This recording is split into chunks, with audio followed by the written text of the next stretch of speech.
The natural tooth is seen. The natural tooth is suspended by suspensory ligament known as periodontal ligament within the alveolar socket. The natural tooth shows biphasic response when it is subjected to occlusal loading. The phase 1 is known as the primary tooth movement and phase 2 is known as the secondary tooth movement. In phase 1, when the load is applied to the tooth moves quickly and rapidly due to periodontal ligament compression, deformation and the displacement until it engages the bone at the apex, as can be seen here. This movement, which occurs after application of the force due to PTL compression, is known as primary tooth movement. It is rapid and quick in response, and this movement ranges from 25 to 8 microns. After engagement of the bone at the apex, when the applied load is further increased, the bone at the apex undergoes elastic deformation, which allows the tooth to move further apically, and this movement is known as secondary tooth movement.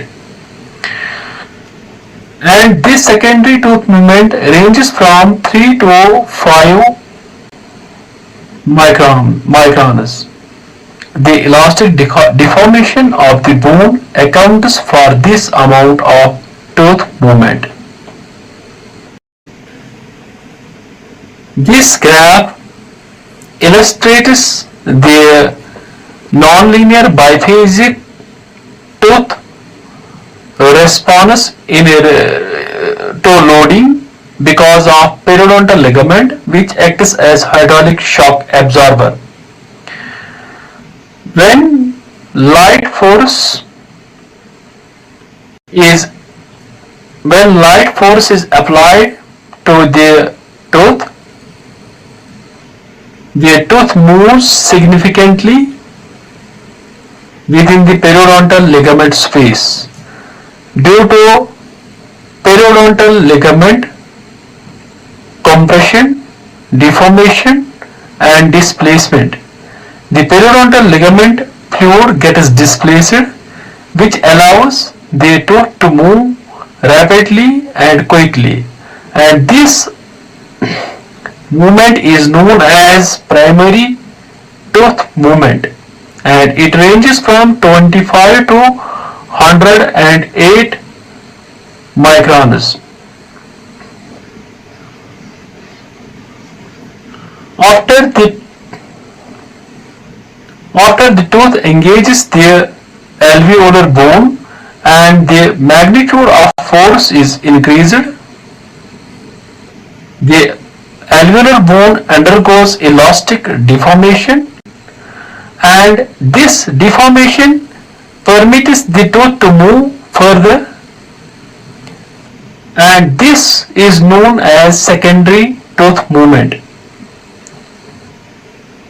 This is significantly less related to the primary tooth movement, and it usually ranges from 3 to 5 microns. It depends upon the magnitude of the force and the magnitude of the elastic deformation of the alveolar bone.